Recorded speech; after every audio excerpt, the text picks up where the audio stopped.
Murakaza neza mu kiganiro cy'uyu munsi, nk'ibisanzwe tugiye kuganira ubuzima. By'umwihariko mu kiganiro cy'uyu munsi tugiye kureba hamwe amakosa 8 ababyeyi bakora atuma abana babo bakura nabi cyangwa se bikabagiraho ingaruka mu mikurire yabo, haba mu gihagararo ndetse no mu bwenge.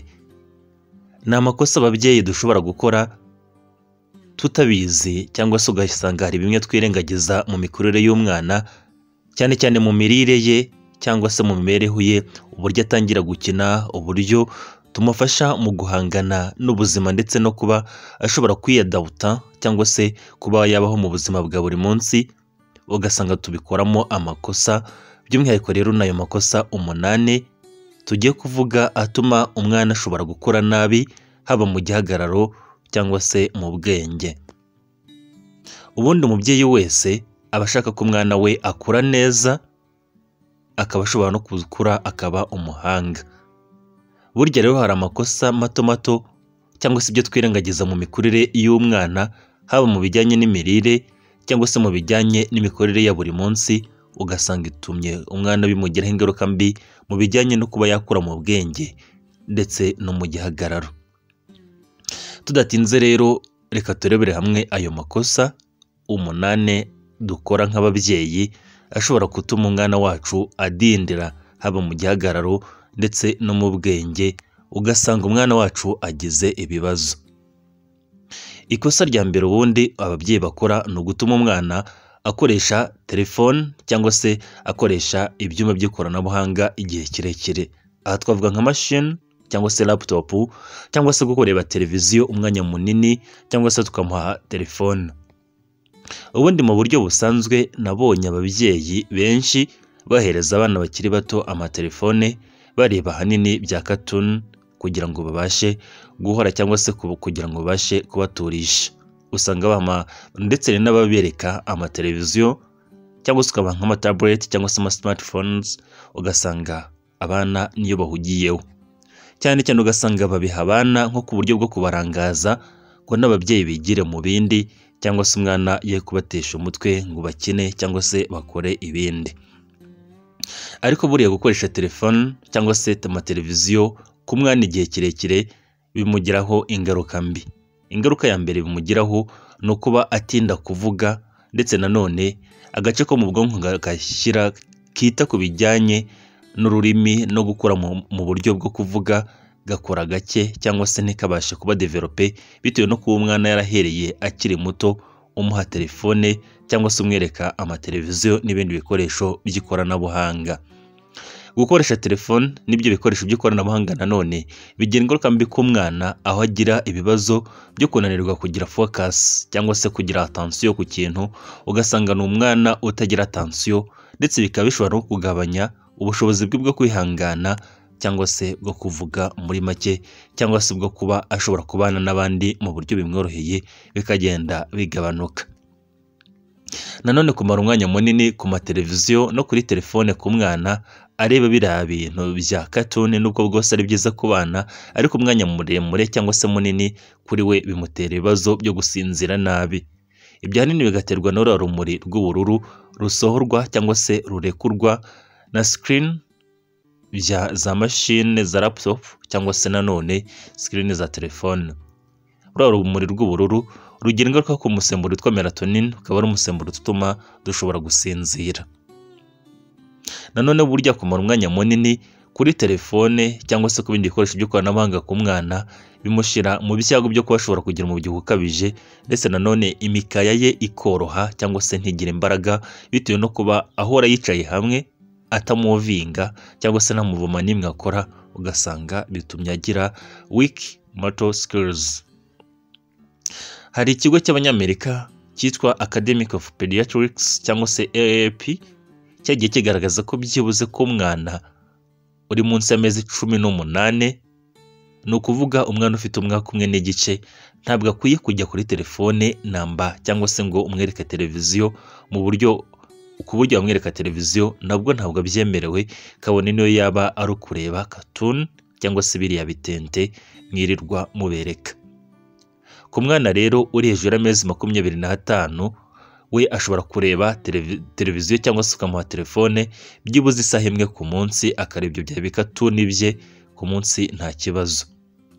Ndetse nanone ni no kugeza ku myaka 5, guhera ku myaka 2 kugeza ku myaka 5 nabo nuko nguko, nabo ni isaha imwe ushobora kubereka bareba screen cyangwa se bakoresha telefone cyangwa se machine bareba ibitente cyangwa se cartoon. Nanone mu gihe urimo kumwereka ibyo bitente cyangwa se ibyo bintu umwana yifuza kureba, ni byiza ko mwabirebana cyangwa se yabireba ari kumwe n'umuntu mukuru.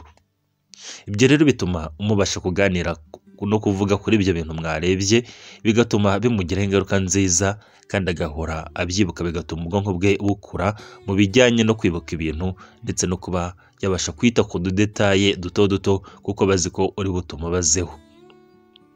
Ahubwo ku mwana muto burya uzajye umutoza gukinira hanze ahantu hagutse, gukina n'abandi bana, ndetse nanone umutoze kuba ashobora gusoma cyangwa se kwandika ashushanya.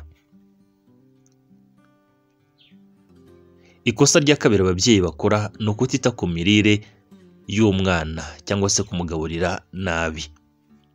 Hano icyo mvuga rero si ukumugaburira ibiryo bitarimo intungamubiri, ahubwo ni ukutamenya kubigabura neza no kubitegura n'uburyo ugomba guteka ibyo biryo, ndavuga muri ordre cyangwa se uburyo wabitekana.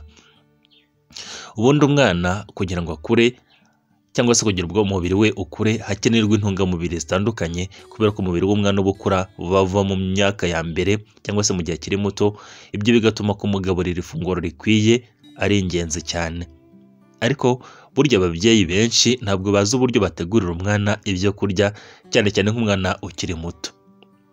Ugasanga nk'umwana ukiri muto ugiye umugaburira amapiza, ibyo biryo by'ama fast food, imireti ndetse n'ibindi.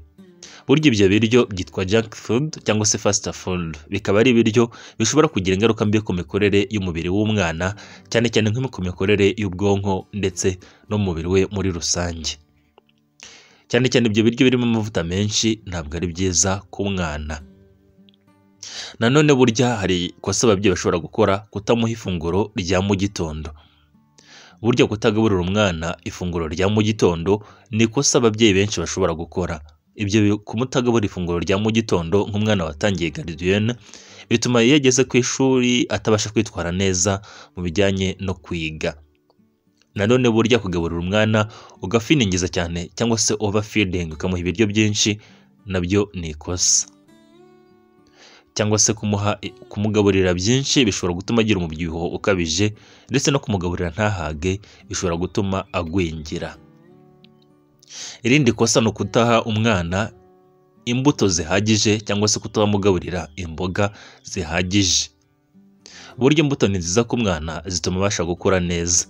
Iyo utamugaburira imbuto burya agira ibyitwa nutritional cyangwa se vitamins deficiency cyangwa se nutrients deficiency. Hari intungamubiri zimwe na zimwe agenda abura, ibyo bigatuma arwaragurika bya hato na hato cyangwa se akagwingira. Ubundi mu buryo bwiza ni ngombwa ko mu gihe ugiye gutegura ifunguro ry'umwana wakwita ku bintu bitatu. Ifunguro ubundi ryiza riri balance rigomba kuba rigizwe n'ibintu bitatu: ibyubaka umubiri, ibitera imbaraga ndetse n'ibirinda indwara. Ibyo bikaba ari ingenzi cyane kuko bibasha gutuma umubiri we ubona ibyo gukoresha kugira ngo abashe gukura neza. Nanone burya niba tugiye kugaburira umwana, ni byiza ko twakwirinda kumuha ibintu birimo amasukari menshi, n'ubwo bwose abana babikunda ni ngombwa ko twabirimita. Aha twavuga nk'amasoda. Aya masoda twirirwa tubaha ngo ni amasoda y'abana, burya barimo isukari ikorewe mu nganda. Ibyo bigasanga harimo isukari nyinshi ishobora guteza ibibazo ku mwana. Nanone burya ni ngombwa ko abana nabo tubatoza uburyo bwo gutegura amafunguro, cyangwa se muri cya gihe turimo gutegura amafunguro tukababwira bakadufasha nko guhata ibirayi ndetse no kuba twaronga nk'ibintu tugiye guteka.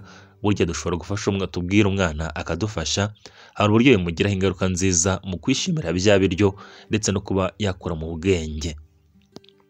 Ikosa rya gatatu ababyeyi bashobora gukora ni ikosa ryo kudatuma umwana asinzira umwanya munini cyangwa se igihe gihagije. burya umwana utabona umwanya wo gusinzira mu buryo buhagije bigira ingaruka ku mikorere y'ubwonko bwe, aho bugira ubushobozi buke bwo kwiga no kwibuka, ndetse nanone bikagira ingaruka mbi ku mubiri we. Gusinzira nabi bishobora gutuma umwana agwingira, kubera ko burya hari imisemburo ishobora gutuma umwana akura neza ivuburwa mu gihe asinziriye. Nanone burya kudasinzira bihagije ku mwana bituma agira kubura focus, cyangwa se ugasanga afite ibyitwa hyperactivity. Nanone bigenda bica kudasinzira ku mwana bica umubiri w'intege, ku buryo akunda kurwaragurika ndetse no kuzahazwa n'indwara za hato na hato. Umwana yishobora no kugira ibibazo byo kwiga no kwibuka, ugasanga ahora yibagirwa, cyangwa se ubwonko bwe ntabwo bukora ku kigero gikwiye. Ubundi mu buryo bwiza umwana agomba kugira igihe cyo kuryamira kidahindagurika, rutine idahindagurika, kandi bikaba byiza mu gihe agiye kuryama ukabanza wamukarabya, cyangwa se ukamubwira story runaka, kandi ukazimya amatara yose. Ni ngombwa ko kandi umwana mu gihe agiye kuryama mbere y'isaha utagomba kumwereka televiziyo cyangwa se ibindi bikoresho by'ikoranabuhanga. Nanone gerageza umuryamishe mu cyumba cyiza kitarimo ubushyuhe bwinshi kandi kijimye, kandi kitarimo ibintu bisakuza. Ubundi mu kigero cyo kuryama ku mwana, nk'umwana uri hagati y'umwaka umwe n'imyaka 2, byibuze bagomba kuryama amasaha ari hagati ya 11 n'amasaha 14. Ni ukuvuga ko umwana agomba kuryama 1/2 cy'umunsi wose, agomba kukiryama ku mwana uri hagati y'imyaka 2 n'umwaka umwe n'imyaka 2. Ku mwana uri hagati y'imyaka 3 n'imyaka 5 we agomba kuryama amasaha 10 cyangwa se amasaha 13. Nawe urebye ni hafi 1/2 cy'umunsi we agomba kukiryama. Umwana uri hagati y'imyaka 6 n'imyaka 12 agomba kuryama byibuze amasaha 9 kugeza ku masaha 12. Urumva ko abana bagomba kuryama amasaha menshi ugereranyije n'abantu bakuru. Muri make umwana ugomba kumuryamisha no ku masaha yo ku manywa akaryama. Ikosa rya kane ababyeyi bakora rigira ingaruka mbi ku mikorere y'umwana n'ubwonko bwe, haba mu gihagararo ndetse no mu bwenge, ni ugutuma umwana akora cyane ukamutuma atagira free time, cyangwa se igihe ashobora kwikinira ubwe cyangwa se kwikorera ibyo ashaka. Ubundi nk'abana batangiye kwiga bakiri bato usanga ababyeyi babakorera schedule, cyangwa se uburyo bagomba gukoresha igihe cyabo. Umwana akabyuka agakaraba akajya ku ishuri, yava ku ishuri umwana ugasanga hari ibindi bintu bamukoresha, bakamubwira ngo kora ibi, nko koga, kunywa amata, ibintu nk'ibyo byose ugasanga nta free time agira. Hari n'igihe usanga ava ku ishuri bakamushakira nk'umwarimu wo kumwigisha kuri soir, cyangwa se ugasanga hari abajya mu masomo y'imiziki cyangwa se siporo, ugatuma umwana atabona igihe kiri free time cyo kuba yashobora gukora ibye.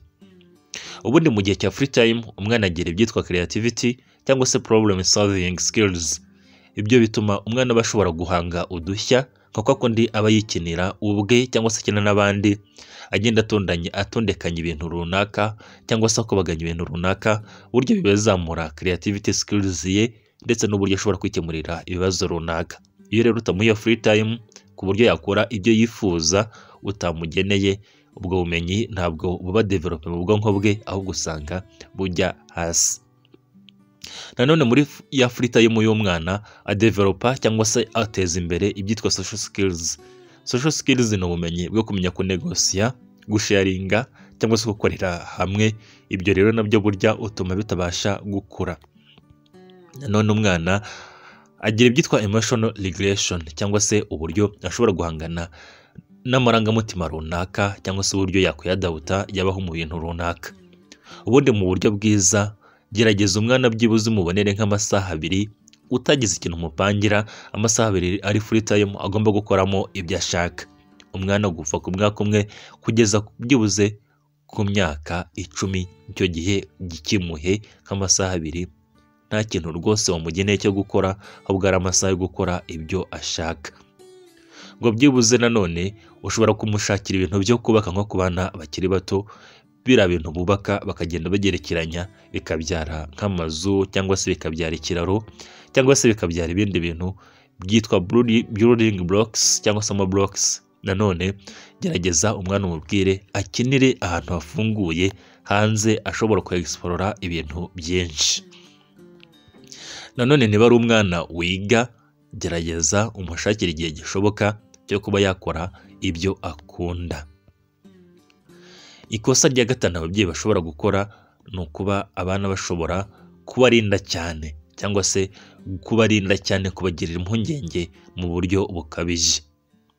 Ubundi ku bana bakiri bato rwose bakora ibintu ubona bishobora kubashyira mu kaga, nko kurira mu madirishya, kuzamuka ahantu harehare, gusimbuka ahantu harehare ndetse no gukora ibindi bintu byinshi bishobora kubashyira mu kaga cyangwa se kwangiza ubuzima bwabo.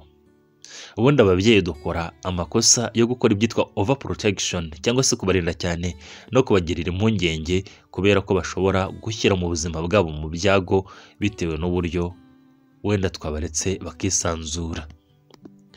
Burya kuhangayikira umwana cyane no kutareka ngo yisanzure, burya bishobora gutuma agira ibibazo byo kuba agira ubushobozi buke bwo guhangana cyangwa se kwihanganira igihombo cyangwa se failure cyangwa se gutsindwa mu buzima bwe. Nanone burya tuba turema mu mwana iyo tumubuza tumukumakuma kuba yagerageza ibintu bishya cyangwa se ibintu bishobora kumushyira mu kaga, dutuma mu bwonko bwe hiremamo ikintu cyo kuba agira ubwoba bwo gutangira cyangwa se kugerageza ibintu bishya. Nanone dutuma bagira ibibazo byo kuba bagira ibyitwa poor decision making skills, aho kwifatira ibyemezo bibagora ndetse tugatuma banahangayika cyangwa se bakibasirwa n'ibyitwa anxiety. Ubundi mu buryo bwiza, reka umwana nibonera gukora ibintu bitatwara ubuzima bwe cyangwa se bitamukomeretsa, reka umwana bikore.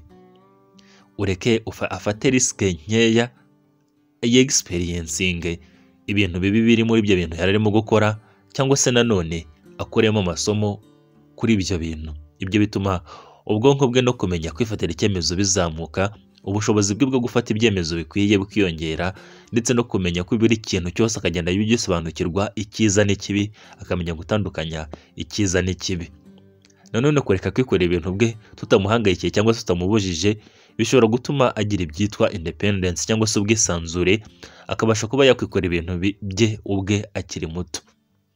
Nanone burya ni byiza ko abana tugenda tunabasobanurira, wenda no mu kintu tumubajije tukamubwira tuti kino kintu iyo ugikora byari biragenda gutya, wari urakomereka cyangwa se wari uragira igisebe cyangwa se igikomere runaka, kandi kiraryana kikababaza, akaba ariko tumusobanurira.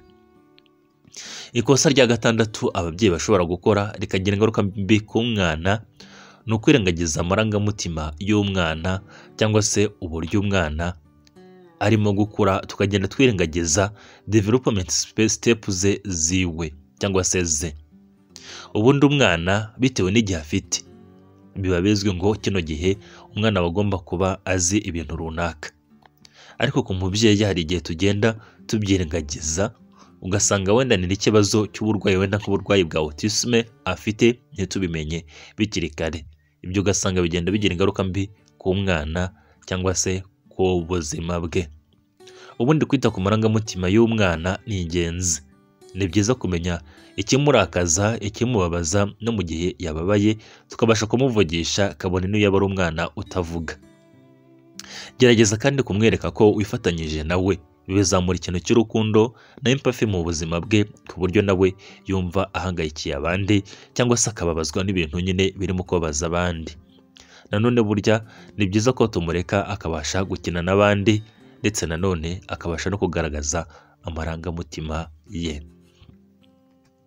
Ikosa rya karindwi ababyeyi bashobora gukora ni uguhora bahana abana cyangwa se guhana umwana ukarenza iki kintu cyose akoze ugasanga ukibonamo nk'ikosa.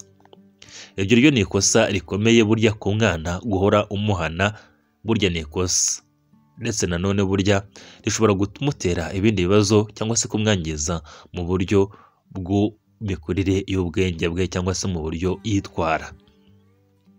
Burya guhora umwana bimushyira muri confusion mu bijyanye n'amategeko. Nanone bizamura ikigero cyo kwigaragambya muri we, ku buryo usanga ibintu urimo kumubwira nanone abaye nk'aho yabigizeho hareriji, akigaragambya cyangwa se ukabona arimo kugusuzugura, kabone no yaba akiri muto afite nk'imyaka 4 cyangwa se 3, ukabona ibintu urimo kumubwira arimo kubyanga.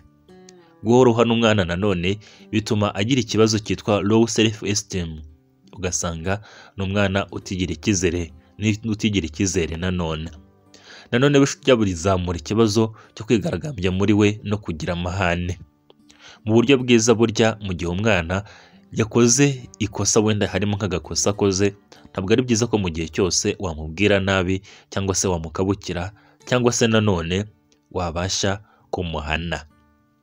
Ahubwo gerageza ukoresha amagambo meza, umubwira uti wenda biriya bintu ukoze ntabwo byari byiza rwose, urabona ko biteye kino kibazo, ubutaha ntuzabikore, ariko ukamubwira mu ijwi rituje ritarimo kumukabukira. Nanone ushobora no kumubwira nanone uti urabona ko kiriya kintu cyawe kimenetse kubera ko ugikubise hasi cyangwa se kubera ko ukoze ugenje gutya. Ubutaha rero niba udashaka kumena ikintu ntuzabigenze gutya, ukabimubwira n'ubwo bwose yaba akiri muto. Gerageza nk'umubyeyi wirinde gukoresha imvugo ziri hejuru, zitongana cyangwa se zimubwira nabi. Ikosa rya 8 ababyeyi bashobora gukora rigira ingaruka mbi ku mikurire y'umwana, haba mu bwenge no mu gihagararo, ni ukwirengagiza ibimenyetso cyangwa se kwirengagiza imikurire y'umwana, cyangwa se kwirengagiza ibimenyetso umubiri w'umwana ugaragara bigaragaza ko umwana atarimo gukura ku kigero gikwiye. Ubundi ababyeyi benshi usanga akenshi tutanasobanukiwe n'iki ngiki cyo kumenya imikurire y'umwana bitewe n'amezi cyangwa se imyaka afite. Ubundi nko ku myaka ibiri byonyine umwana agomba kuba azi kuvuga amagambo amwe n'amwe ndetse n'ubumenyi mu rurimi aba aribwo afite nyine mu rurimi rw'ababyeyi. Umwana nanone hari uburyo agenda agaragaza imikurire, nko kumenya gufata ibintu runaka, kumenya kwandikisha ikaramu cyangwa se kumenya kugenda. Nanone burya nko ku myaka 2 umwana agomba azi kuba mushobora guhuza amaso cyangwa se ukabona yishimiye gukina n'abandi bana. Nanone burya hari ibindi bimenyetso bigenda bigaragaza ko umwana afite imikurire mibi, cyane cyane nko kuba ashobora kugira ibibazo byo kutamenya kuvuga, kutamenya kugenda, kunanirwa kureba ibintu runaka cyangwa se kwibuka ibintu runaka. Nk'umubyeyi rero gerageza ushake umenye niba umwana wawe arimo gukura ku kigero kijyanye n'imyaka ye cyangwa se n'icy'abandi bana bari mu rugero rw'imyaka ye. Niba rero ubona bikiri hasi cyangwa se ukabona umwana wawe agenda asigara inyuma mu bijyanye n'ubwenge n'ubumenyi n'imikorere y'umubiri, ukabona biri hasi, agiye akererewe, avuze akererewe ndetse n'ibindi, ni byiza ko wamujyana kwa muganga. Abaganga bavura abana bakamenya niba adafite indwara ya autisme cyangwa se ubundi burwayi bugwingiza umubiri we. Muri rusange burya kurera nta formule bigira, buri wese agira ibye kandi buri wese afite uko arera abana be. Ariko muri rusange burya ni byiza kwita ku bana, tukamenya ubuzima bwabo, nanone tukirinda aya makosa tukubwiye, kubera ko ashobora kugira ingaruka mbi ku mwana, haba mu mikurire ye cyangwa se mu bwenge cyangwa se mu mikurire yo mu bwenge cyangwa se ku mubiri inyuma hagaragara. Aribwo bwa mbere ugeze kuri channel wakora subscribe, tuvuga ku buzima, indwara, imiti ndetse n'ibiribwa.